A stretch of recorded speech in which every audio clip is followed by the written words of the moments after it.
I want to spend some time before we really get into this conversation to talk about some of the historical and present day parallels that we've noticed happening over the last several years, particularly when it comes to voting in relation to African Americans. Dr. Spence, I want to start with you. In your keynote presentation that you had for our campus, you mentioned something that you described as Black political power, and not just Black political power, but how it is shaped by the state. Can you walk us through what that means to you and what we can learn about Black political power? So first off, it's important to talk about kind of how political power is wielded. So what I did when I talked is I gave you all a figure that basically showed Black majoritarian counties from 1880 to 1980. And there were approximately 300 Black majority counties in 1880 or so, and maybe about 50, 100 years later. When we talk about Black voting as it relates to Jim Crow, we usually just talk about whether they could vote or not. But what we don't talk about is the power that actually comes with voting. And in fact, if you think about it, we don't talk about what voting does other than electing people much at all, right? So what voting does, it doesn't just elect people, it has the potential to enact a suite of policies that cause government to act on behalf of interests, right? So it's not just, oh my God, in 1880, we had 300 Black majority counties, they could have voted in whoever they wanted. It's that majority power.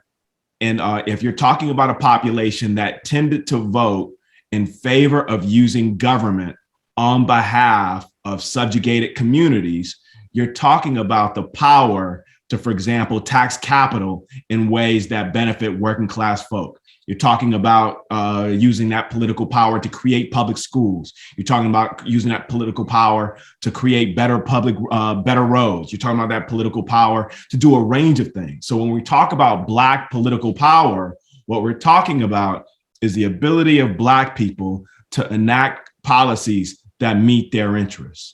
And if you think about it over time, it's complicated, because in 1880, when they had the most potential political power, like 10 years after that, it was stripped away in the form of aggressive loss of disfranchise. When Black people got arguably the most political power, like you think about that 1980 moment, it's not only when they have the fewest number of Black majority counties, it's also when we see government itself shift, where the norm in, say, 1940 or so was, okay, government should protect the labor's right to organize, government should provide people who are unemployed with insurance, government should provide something like healthcare. If you're a single mother with kids, government should provide benefits to you. By like 1980, but definitely by 1995, all that stuff had been delimited. And then even the places where Blacks had majorities in, like Baltimore, Detroit, Gary, et cetera, the combination of white flight and corporate flight significantly reduced the political power of those cities. And then government intervention even reduced their ability to get resources from either the federal government or to collect taxes. So they end up getting a kind of a hollow prize. Dr. Diemer, I want to tag you in here because when you and I spoke, you talked a lot about some of the parallels that you see now when it comes to this conversation, historically speaking, and just bouncing off of what we kind of hear from Dr. Spence saying, can you talk to us a little about some of the parallels that you've noticed that we should be mindful of, particularly in 2022? Sure. Well, I would say right off the bat that the people who are pushing for these sorts of policies of voter suppression, I think that they know exactly what they're doing, right?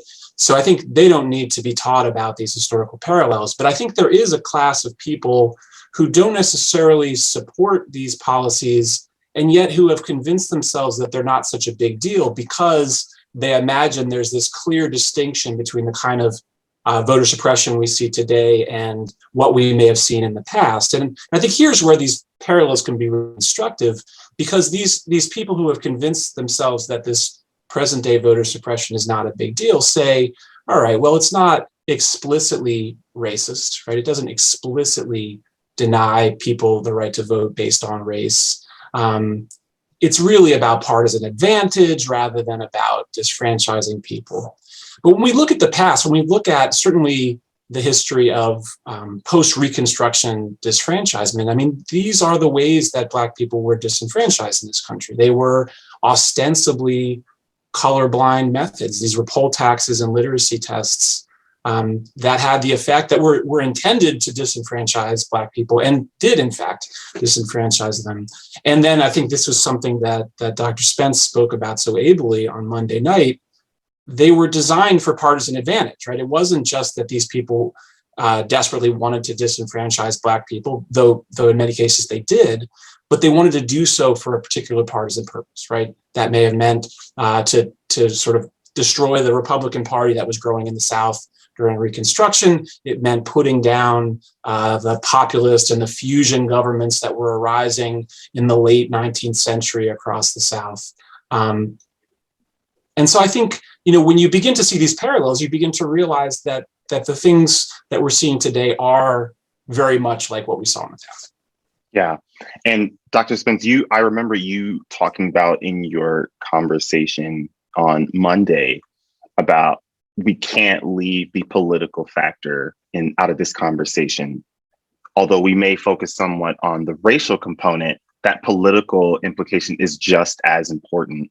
And you can sort of see that when it comes to some of the racially motivated laws that were implemented. What does that look like today in 2022? Okay, so if in the 1880 and 1890, you're not just talking about kind of a white supremacist tendency, but you're really talking about the agricultural sector in the South, like the planter tendency, where as agriculture shifted from slavery to the new thing, it became like basically kind of debt peonage, where planters really wanted to hold as much power as they could. So they end up using that power to subjugate Black folk, but then also end up catching a lot of white folk in it. When you're talking about now, it's weird because it's funny because I was closing. I had it's now that you ask, I remember when the web was just like one thing and you had to have all these different windows to have all these different websites. And now at any point in time, like 150 tabs open, and just never did get rid of them.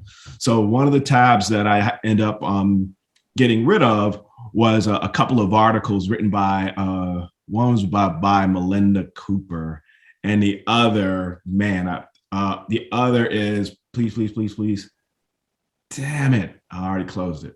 But anyway, they both deal with the constitution of the current Republican Party. So one easy answer would be, oh my God, it's capital. But it's not actually capital. What it is, if you think about it, it's a combination of small business capital, like the guy who owned the mattresses, who believed that Trump really won. Like that guy's a millionaire. I don't know how the hell that works, but he is. And then you're talking about also the energy sector. You're talking about the Koch brothers, right? And then on top of that, you're talking about kind of standard white nationalists, white supremacists. So what you've got are a very specific set of capital that's interested in using the state in order to basically punitively, to the extent they're using the state, they're using it to protect capital, and then they're using it to sanction populations that they don't believe belong. So that would be like undocumented workers. That would be populations like from the Middle East that may be associated to terrorism. That means Black folk, and then sexually speaking, that means queer populations. And Dr. Diemer, just to piggyback off of what Dr. Spence here is saying, let's go back to the year of 2020, for example, and we have this moment in the unfortunate death of people like George Floyd and people like Breonna Taylor, And we see to an extent that our country is sort of experiencing a subtle racial reckoning, where we're starting to have some of these more difficult conversations. And some of the topics that you and Dr. Spence are bringing up here, they come to light. And it's almost as if people are seeing America in its real form for the first time. Now, fast forward, a year and a half later, we kind of see this pendulum swing take place in the social and political spectrum here, right? Where there's this backlash in schools where certain books can't be taught. And we see parents at school board meetings where they don't want conversations of racism on an institutional and structural level not be taught in our schools. And even people like I would consider safe historical figures like MLK are somewhat up to debate on should they be recognized in our history books. How do you, as a historian, make sense out of this sort of pendulum shifting moment, and what can we as just regular people learn from this?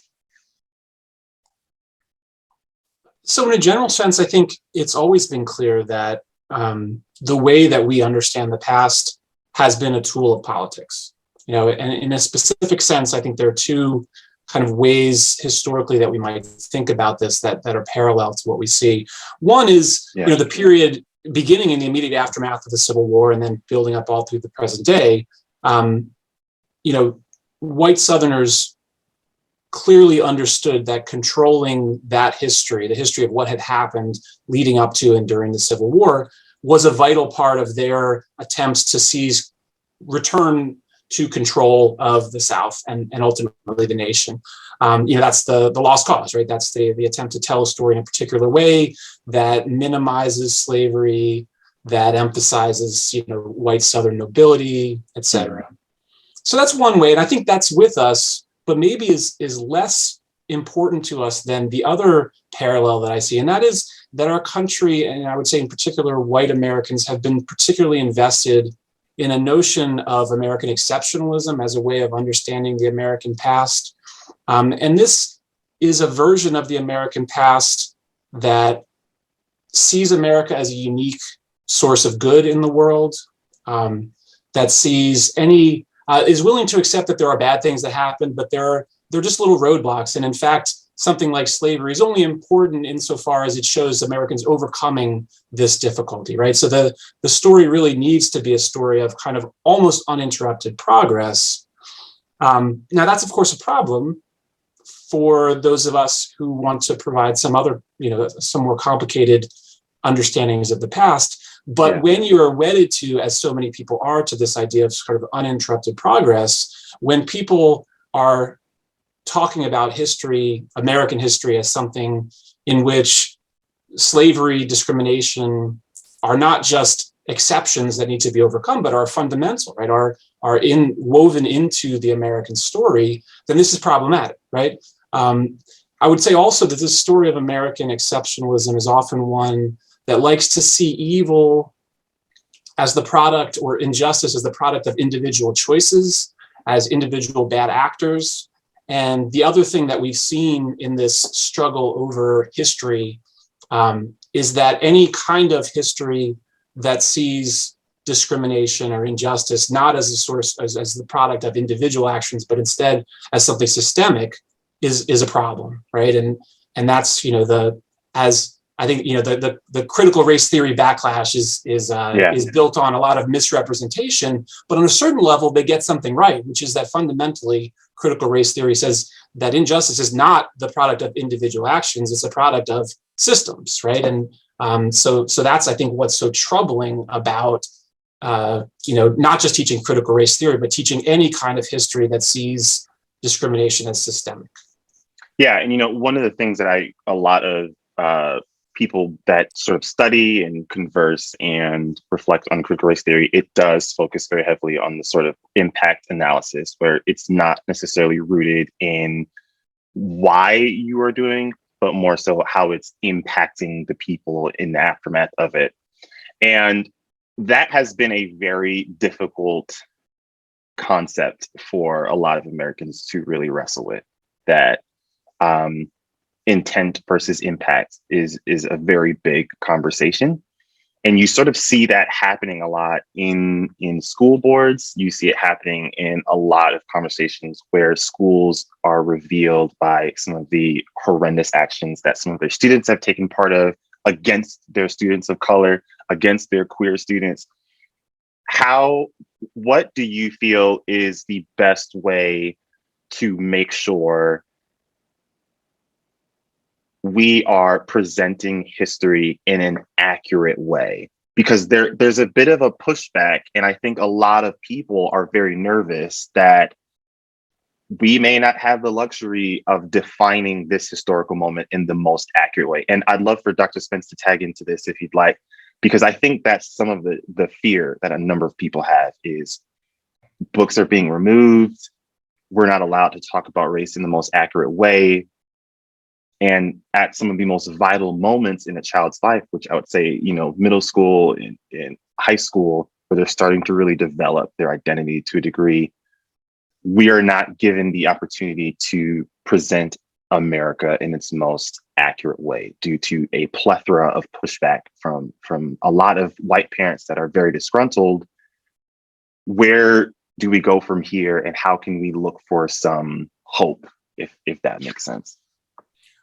So I'm going to work backward, but first I'm going to make I'm going to note one thing we really haven't talked about, and that's not just white folks, not just a certain type of white capitals. It's white evangelicals. There's a cultural and religious thing that's connected here that's deeply connected to visions of how God is supposed to structure the world. That's connected to visions on how the world is supposed to end. What are the signs that the world is ending? If you think about the Christian New Testament book of Revelations. Yeah. And this stuff is, people are kind of connecting this to a race/biological project. So I just didn't mention that. I just thought we should. But dealing with the question, working backwards, I'm not one that actually believes in hope all that much. I don't think hope is something that's unimportant. But if you think about the protests against George Floyd's murder of 2020, I mean, that happened in the middle of a pandemic when we literally had a madman in office. If hope was the thing that we needed to generate politics, that wouldn't have been the moment that we would have predicted that politics would have arisen, right? Mm-hmm. So I think that there's a way for us to talk about hope, but I think we should be really clear about the way hope and other forms of affect work. I would suggest that whereas we get as much bang for the buck talking about anger, talking about outrage, talking about other forms of affect that maybe in a liberal state we don't think of as being positive, but I mean certainly the subjugated populations, they function in instances as well or maybe even better than ones like hope. That's the first thing. The second thing is, and Professor Diemer could correct me, when I heard him talk, he didn't actually talk about history being accurate versus inaccurate, because he acknowledges that what we think of as history at a given moment in time is shaped by these larger structural dynamics of which we have little control over. Yeah. So it's not necessarily about getting history accurate, although to be fair, there is a right and a wrong history, right? There's history that's righter and history that's definitely wrong. What it is about teaching history in a way that gives America and Americans the opportunity to live up to the highest ideals, to their highest ideals, right? So when somebody asked me the question about responsibility, the one where I laughed out loud and pointed screen, right? I said, listen, I'm not stating opinion. Everything I'm stating is a fact.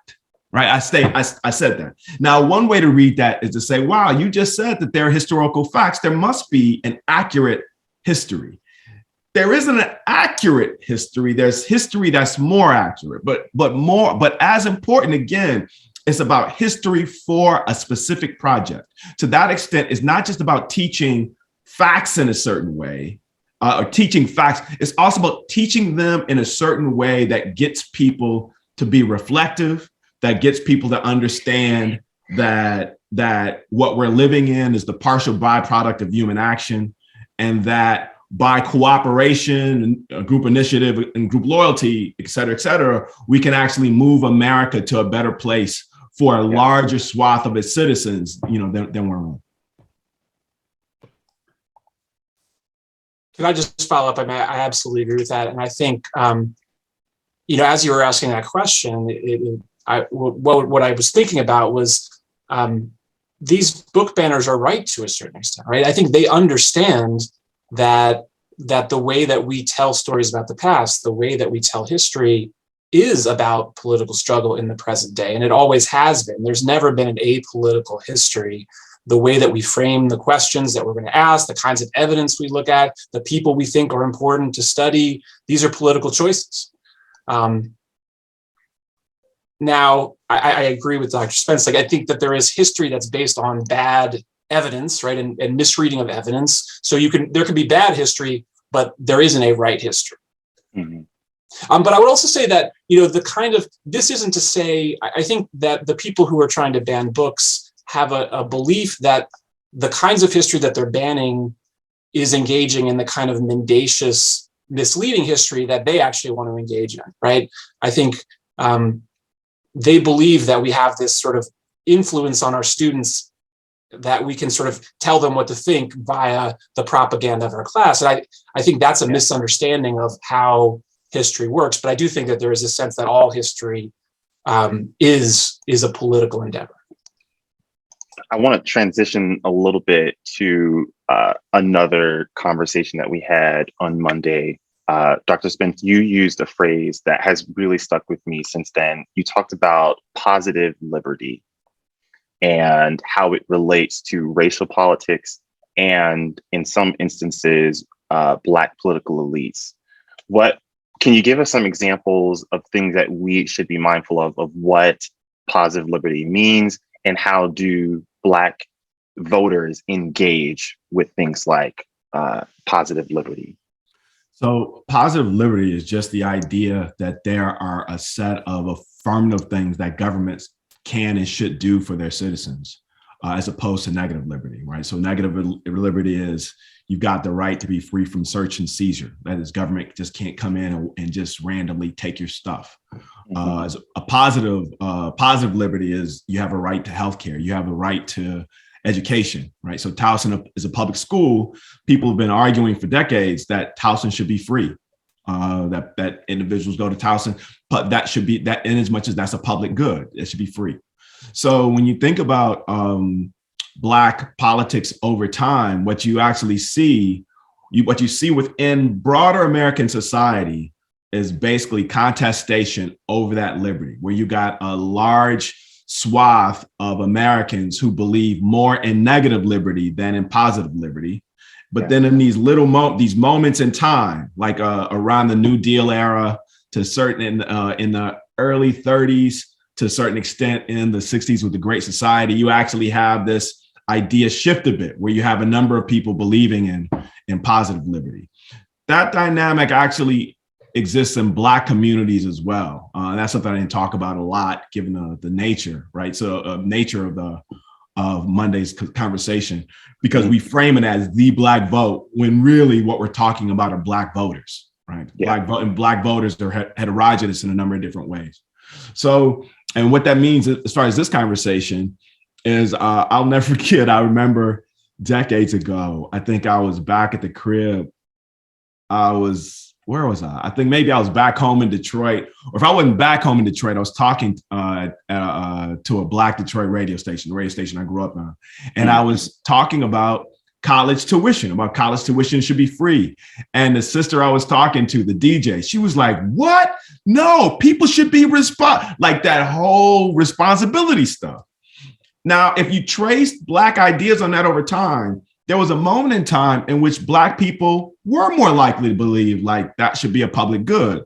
But as a result of political dynamics within Black communities, and then political dynamics in America writ large, people, Black folk even don't believe that anymore. We're more likely to believe that than our white counterparts because of historical dynamics, but we're less likely to believe that than we were. I want to bring in some of our other panelists here, and I'm going to start here with Krystal. You are doing some very fascinating work. Tell us a bit about who you are, what you do, and why your work must be known to so many other people. Okay, well, I will try to do that. I am the advocacy co-lead for an organization that was founded here in Baltimore, Maryland, on Shirley Chisholm's birthday.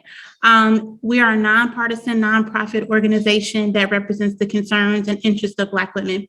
We're not affiliated with any parties or anything. Really, our purpose is to just get folks that want to engage in the process to be able to engage in the process through voter registration and voter education. We focus on a lot of different issue areas as well, ranging from education to healthcare, economic empowerment, and of course, voting rights.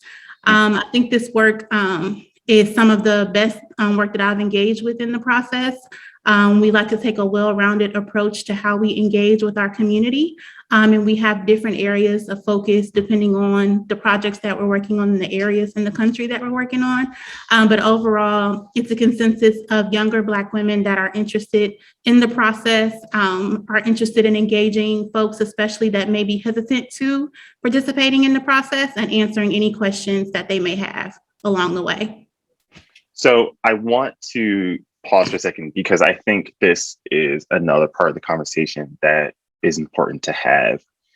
Why Black women specifically, and what can we learn about the political conversation as it relates to Black women who vote? Yes, so for me, I grew up, oddly enough, in Detroit with Dr. Spence. Yes, on the team. I was very excited when I heard that. But I moved to Washington, D.C. To go to Howard University and was involved in organizations like the NAACP, the YWCA, and both organizations help, provide different contexts for engaging in civic engagement. But where I had to resist, if you will, in the civil rightsy side to bring in the women's perspective and the intersectional lens. Same thing with the women's rights side, I had to bring in the race side. So when I was able to land with an organization like Black Girls Vote and not having to resist constantly to really hone in on the Black women in our communities, that was great. For me, I think that was important because there is some sort of, I don't know if it's magic. I don't know if it's strategy. I don't know if it's just who we always are and how we show up in the community. But where we go, our communities go. And I just have a question that's always been like itching me to figure out since I started doing this work. How is it that we're one of the most mistreated, underappreciated categories of people, but we still engage in this process in such a strong manner?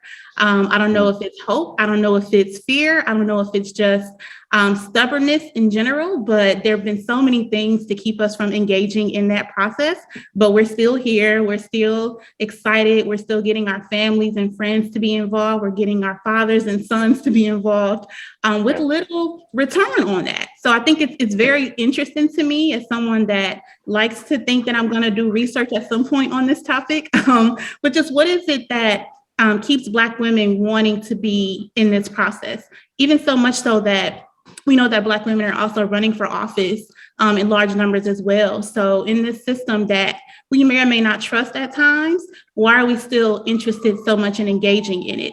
And I think, again, there's some, histories and her stories to explain it, but that's just what my entry point was into this, and really interested to just figure out, what that means and what that looks like for us, especially as we shape policy agendas for getting a reward for our vote and our engagement.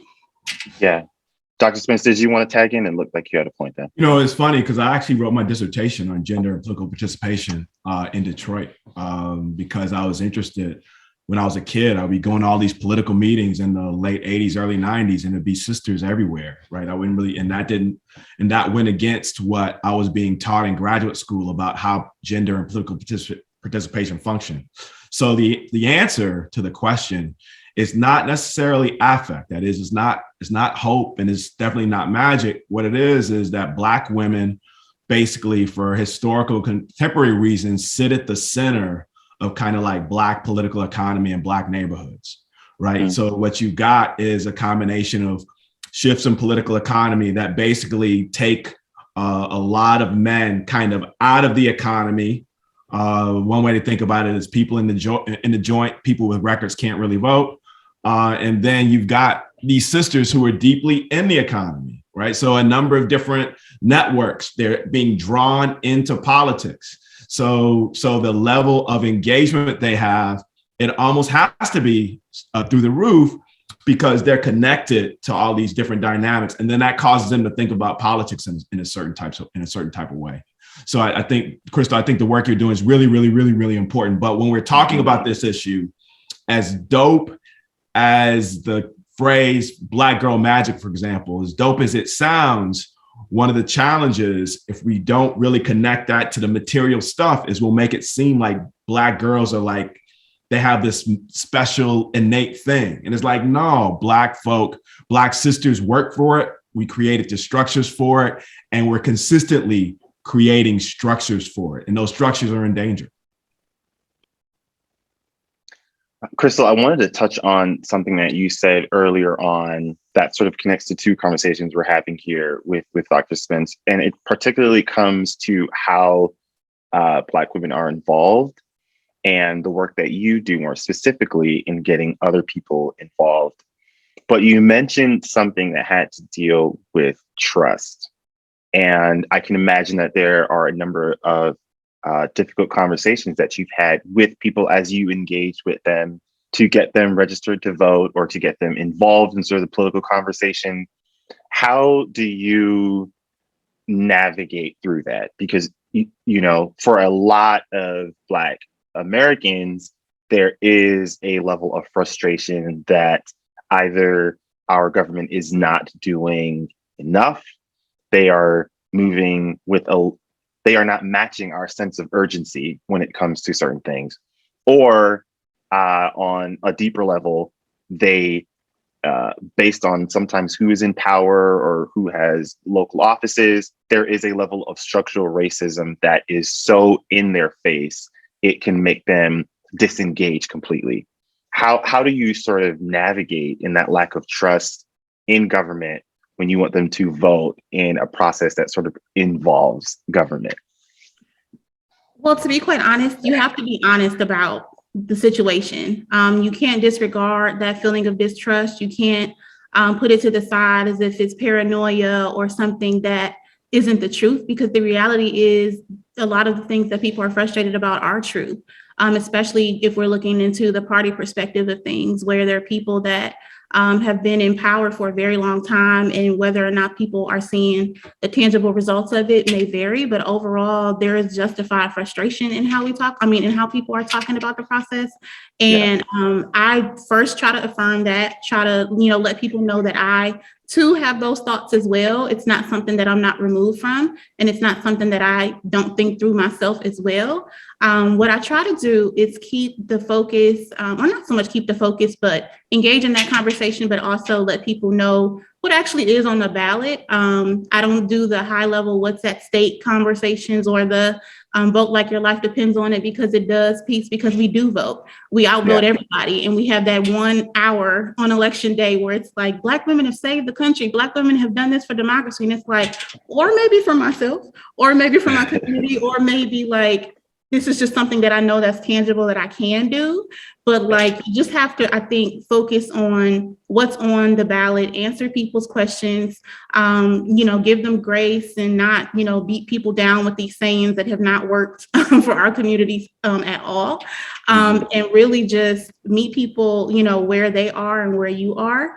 The reality is a lot of people that are trying to engage in this process should not be talking to people about the process, because I think sometimes it comes back to what we're not doing as far as the process goes. And we know, again, that we're overperforming in every category. That's just the reality of things. And also, quite frankly, the process overall is counterproductive. If there's any business that's operating at 50% or somewhere around 50%, they would look at the model altogether. 50% of people in general do not vote. So there's something going on in the whole thing, right? And it's not just this frustration or paranoia within our communities. So I think we need to be careful in how we talk to people, like hold people, again, with grace and understanding. And if at this point you're doing registration or doing outreach and you also don't have questions, then you shouldn't be doing outreach or having, or engaging with community overall. Again, we vote. I mean, we register in all kinds of places, from concerts to clubs. I'm saying that in a very serious voice. We've been all over the place. And as long as people are willing and want to register, we will. But we don't take an approach of beating things over folks' heads or anything like that. And unfortunately, people have justified frustration. And you have to understand that as you're trying to talk to communities, especially Black communities. Yeah. I want to stay on the topic of trust for a little bit and bring in my good friend Josh here. You are doing some phenomenal work here, and I want our audience and our listeners to hear a bit about some of the work that you do and how trust sort of relates to the overall theme in the work that you all try to accomplish. So sure. So maybe to give a little history. So I started working in election history following 2016 election, right? So if you remember at the time, it was all Russian interference, collusion, this sort of stuff, right? And as a software engineer, as someone who was interested in safety, reliability engineering, I started a collaboration with one of my colleagues in the College of Business, and we wanted to understand at the local level, so at the county local boards of elections, what they're actually doing to sort of counteract some of this narrative that's going on, that our system is fraught with potential for fraud or Russia can attack us or whatever, right? And we made contacts with a couple of boards of elections in Maryland, and we were sort of stunned to find out that two things, right? So one, the poll workers that facilitate our elections on election day receive very little training at all to understand the threats that they may see during the election process, or understand how to mitigate those threats, right? In some cases, in Baltimore City and in Baltimore County, poll workers are hired the day of an election, right? And then we're putting this trust in them to be able to,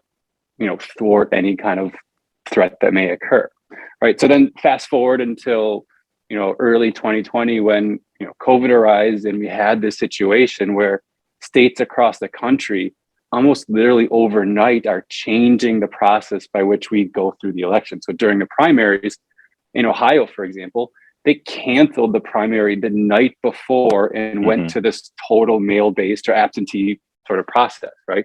And so a lot of states are sort of figuring out, how to do this almost ad hoc in a way, right? Most states have had some absentee ballot process in the past, but if you're suddenly scaling this up significantly, we were curious, what are the actual threats, right? We had been hearing from the former president that this is a bad way to do things. It's, an opportunity for massive fraud or whatever was said. And we wanted to understand what those actual threats were, right? So that give this idea to the public what they should trust or shouldn't trust, right? Because if you just go by what the president was saying, there's a misalignment from truth and reality. Surprisingly, right, the most recent threat analysis is a threat report from the federal government of what the mail-based process is about 12 years old, right? So, there isn't really no one who has looked into this in the past. So what we wanted to do is we wanted to look at how are states sort of reconstructing or redoing this mail-based process, and what are they doing to train their poll workers of, how to look for these things. Yeah. And so what we did is we were looking at how several states are implementing their mail-based process. And we looked at the existing sort of threat analysis from 12 years ago to develop, here are the actual new threats that could happen, right? And here's the sort of possibility that it could occur, right? So we examined each of these threats. We had several different experts look at the threat in terms of how difficult they are to do from a technical point of view, how expensive they are, to do from a technical point of view. And what we actually found from an academic point of view is that, probably no surprise to this group, but mail-based voting is actually far more secure, far more with more integrity than sort of day of, paper ballots, right? And the reason for that is because mail-based voting is such a decentralized system, right? It disincentivizes adversaries to actually attack it, right? So if you wanted to make a significant impact, right, you would have to hit several drop boxes where we were dropping off our mail-based ballots, right? So this idea, or this sort of mismatch of what a former president was saying and what the actual reality was, caused this sort of distrust within, I think, in sort of people going to vote.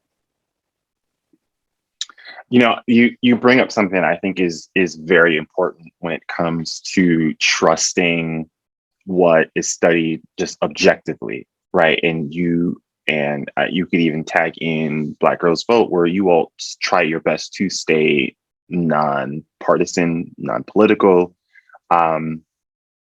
But Josh, in your case, as you revealed your studies to the public, how was that received, and how did you all sort of navigate that process in a topic that's very polarizing right now? Yeah, so I think as a computer scientist, I might have gone into it a little bit naively, right? So like Krystal mentioned, like we're a non-political, non-party affiliated research group. So we went into this from just a pure scientific point of view, right? And that was certainly naive, right? So some of our early reports, just by saying Special Investigator Robert Mueller said that Russian interference is ongoing and persistent, right? That was controversial, and we had several feedbacks from our papers to say you should not include this because it's too political, right? Or this idea, one of our papers came out a couple of weeks ago, right? And it just basically is on mail-based voting, right? Not thinking when we were going through this and sort of this research bubble that mail-based voting is a political thing, right? Once this paper comes out, we get these comments that, leftist study finds that leftist voter strategy doesn't increase leftist opportunity for fraud, right? So this sort of just this sowing of misinformation by a former president has sort of embedded this sort of, or maybe it's even before the former president, but this political nature of mail-based voting itself is somehow political or somehow affiliated with one side. When if you look following the 2020 election, there was reports that mail-based voting did not help either side, right? So it was about equal amount of people from the right side or left side voted through mail-based voting, right? So there's no advantage, in one way or other. Although what we found is that mail-based voting is far more secure.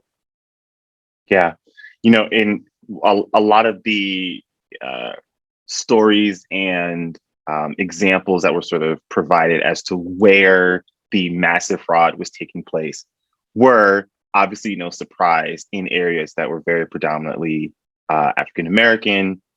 And I want to talk a bit about not necessarily just the racial component of it all, but the side of conspiracy theories that sort of flooded that election.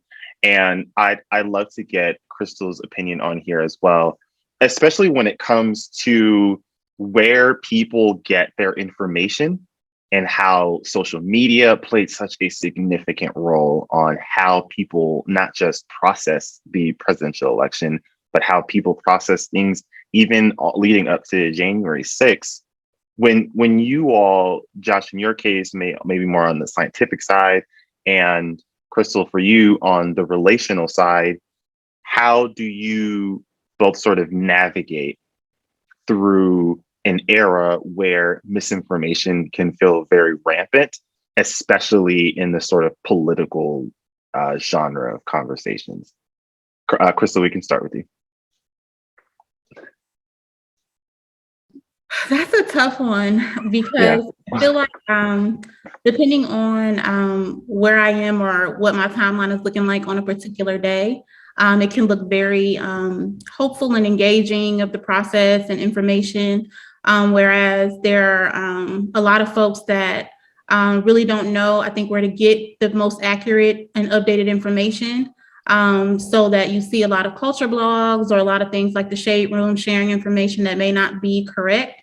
And people use these platforms as trusted sources, which, could be understood, because I think in the rise of like political information, a lot of groups are trying to diversify how they outreach to people, which is fine. But it's hard, I think, to figure out who are the trusted sources, who can people trust. And with that, a lot of information happens. But also, too, it feels like a lot of it is calculated and targeted. I think there's been some backup for that, too, but a lot of it is targeted and calculated depending on the kind of information. It looks similar to me of how a lot of COVID-19 information was spread as well, and how things play on that already existing paranoia, and a lot of times justified paranoia in our communities to make people disengage with the process. But also, too, I think there is within that a bucket of people that may not be confused by certain platforms and may literally just be upset with the process and upset how things have been going and choose to disengage as well. So I feel like in my relational piece, there's a lot of different angles that people, could be coming from with it. Yeah. I think there's a lot of confusion on how to really get ahead of it outside of sharing what I may know is, proven, I guess, fact checked a couple times information. But I think because things are just moving so quickly and it's hard to really identify sometimes trusted sources online, but also in your own communities. We don't have, I won't say we won't have those trusted community leaders anymore to give information, but we do. But I think it's just all becoming very confusing and conflated with each other, and it's hard to really get through the noise of things. I still haven't quite figured it out, but I know it takes a lot of time, even with my own family, to kind of talk, the real things to people and kind of get the real information to folks.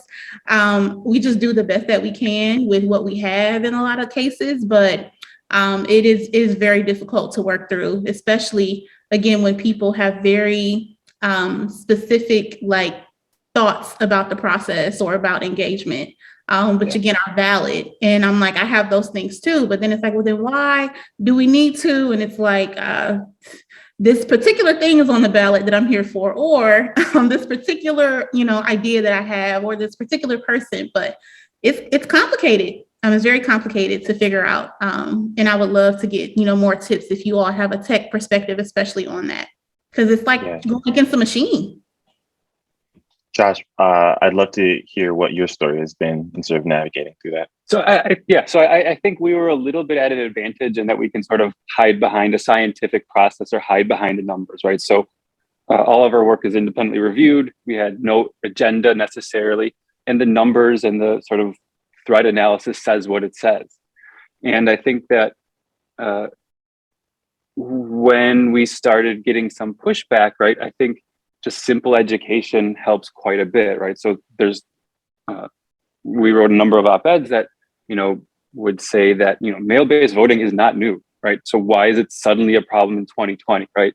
Mail-based voting has been around since the Civil War. There's been many states that have almost exclusively used mail-based voting for 20 plus years, right? So the former president himself voted by mail several times in recent history. So this idea that it's suddenly a problem where it hasn't been a problem for a long time, I think if you can just convey that to people who are actually open-minded and are willing to make a decision on their own, but I think that's all we can do in some sense. Yeah. I want to sort of open up a bit of an extended question to everyone here, and we'd love to hear the advice and counsel you can provide. There is a difficulty, as Krystal alluded to, as to where can I go for the truth, whether it is on the science, whether it is on the sociology, whether it is on the history, whether it is on who is going to work in the interest of the people in terms of who I vote for. How do you all, just in your own personal advice, what would you suggest to those who are seeking for what they would consider the truth on a matter? So when I talked about, when I started my talk on Monday, I think I started talking about what happened with the Civil War. I noted that the Civil War wasn't actually supposed to be a war of slavery. Lincoln was about giving slaves back, and what happened was Black people made it about slavery, right? And they did it through basically a mass work stoppage. That arguably happens through a range of Black cultural institutions, probably most important among them, the Black church, actually reorienting Black folk to come to certain understandings about their relationship to the state, even as slaves. So if we take that idea and apply it to this moment, what I'd suggest is there are a range of Black institutions in Baltimore that Black people already go to already, and I would use those. So if you think about even given Black heterogeneity, that is, even though there are different types of Black folk with different levels of loot, education, et cetera, you can find Black churches at all that speak to all those levels, right? Black fraternities and sororities tend to be a Black middle to upper class entity. So you can't go to them for every population, but you can go to them for some populations. And then there are a range of Black organizations. Two of the most important organizations, one of them I talked about on Monday, but some of the most important organizations in Baltimore that's helped reorient it more towards progressive ends have been organizations created by and for Baltimore kids. That would be Leaders of the Beautiful Struggle, although they're not kids no more. It'd be the Baltimore Algebra Project that are run by folks who are kids, although there's a different relationship. And then there are a couple of other organizations of Black folk who are either kids or like young adults. I would go to those spaces. I would work in those spaces, right? And thinking again about what we talked about when we talked about truth, there is there are more accurate facts, but what it is about creating the space whereby people can work this stuff out, develop the tools to critically assess, what's right from wrong from quote unquote a Black perspective, and then act on that. Go ahead, Dr. Diemer. So this is not a really particularly optimistic observation, but I wanted to mention this because we're talking about this sort of overall decline of trust, right? This problem with finding people who you trust. And I think it's important for us to note that historically, that this doesn't just happen, right? This is a product of policy choices to a lot of extent. In particular, I'm thinking about the medical one, right? I mean, who's the logical person that you should trust? Your primary care physician. Well, we've created a healthcare system where lots of people don't have a primary care physician. If they do, they don't have a long-standing relationship with that person. It's expensive to go visit that person. So we've broken down that relationship, that what should have been a relationship of trust that would have provided, this expertise, this information, but it's not accidental, right? It's a result of policy choices. Go ahead, Josh. And I would say, exactly the work that Krystal's doing. So getting people registered, getting people to vote is important. But I think, at some point, people are only going to believe what they see themselves. So one of the potentially the best ways to sort of understand the truth is to be a part of that process, right? So, become a poll worker, go, and if you're able to and you have the time, be someone who is there facilitating elections, seeing how votes are counted. If you're a part of that process, I think that you're going to sort of inherently be more invested and sort of believe in how that process is played out. I wanted to. Oh, go ahead, Krystal. Okay. No, you're perfectly fine. A slightly tough one for me. I think there's like a tangible answer and then not so tangible, but I'm just gonna go with it. I think if it's media and things, checking if there are sources and if there are, checking the sources within the source. I think if it's like election related, of course, there are things that are on state websites and candidate websites that, if you have questions, come from that. But I don't know. I think that's not really getting to, like, they can be lying, right? Like they can lie about what they're promising and what's on there. So it's like, But I honestly feel like my best answer in some cases are professors, but again, that can be wish-washy too. I relate myself and defer to Black feminists on just about everything. So I would say that. But also too, I'm really big on meditation and kind of getting zen and kind of making sure that things are as aligned as possible. And I think sometimes we sleep on the importance of ancestors and elders in our communities as well too. So I would say that's a really big trusted answer for me. Getting in tune with what's happened in the past, letting that inform, the best resources I could find, letting that inform how I feel about things now and how I approach things now. And again, sometimes I think we think we're so far removed from a lot of the things that we're advocating for. But my grandmother was here when, for example, women couldn't get married. Couldn't get credit cards without their husband and things like that. Like all these things that inform how systems and processes go. If not my grandma, maybe her mom or maybe her mom's mom. And she was around to hear things from her. So I don't sleep on the value of our stories and our traditions as well. And of course, that's why I would say leaning towards Black feminism, just because that's never steered me wrong. My lens, I think, is led through the lens. Most of my readings are in that space, and very much so aligns with family traditions and things as well too. So I try to lead with that as well. And I think too, getting involved as much as possible. There would be no reason for you to believe that things are the way they are by accident, right? So there's a real reason why people process things the way that they do.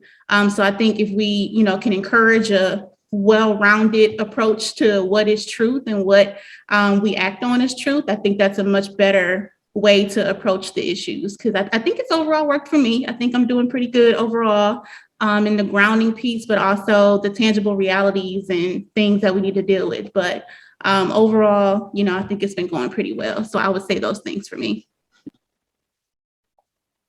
Wanted to get in our final question here that can sort of leave some sort of tangible advice for our listeners, whether it's our students, our faculty, or staff, or just community members at large. For you all here and the expertise that you all have, what advice do you have for people that want to make an informed decision on who they should vote for, but they're just not that politically involved?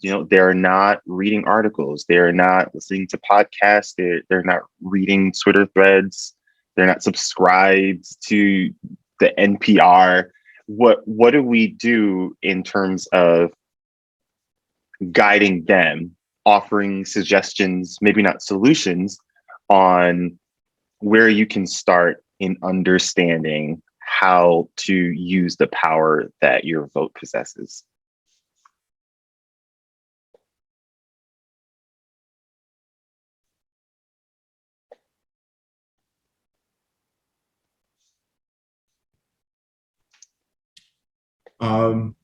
I think it's incumbent upon us, and I think it's incumbent upon us to create those spaces in Black communities to be able to do that. So rather than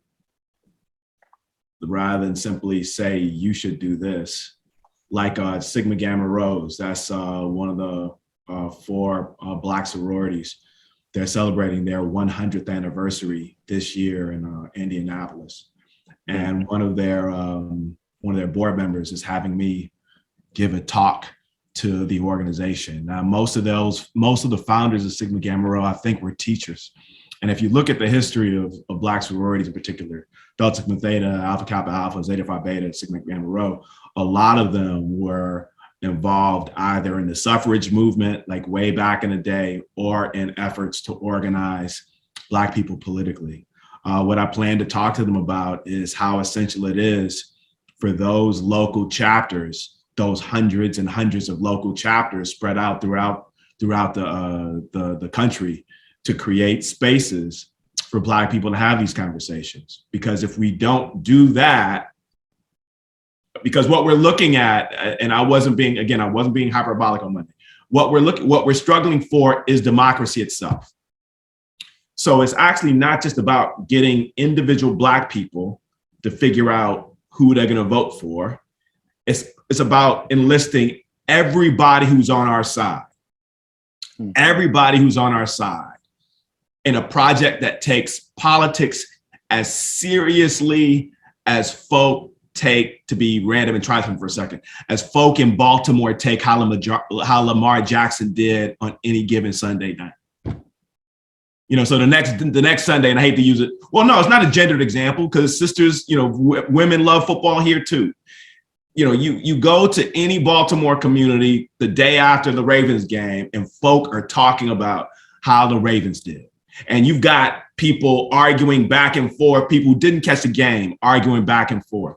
We need that level of intensity and that level of engagement for all of politics, not just voting and registering people to vote and in contacting representatives and attending council meetings when we can. We need all of it, protest activities, all of it. And it's incumbent on us to really create the spaces that enable that allow us to do that.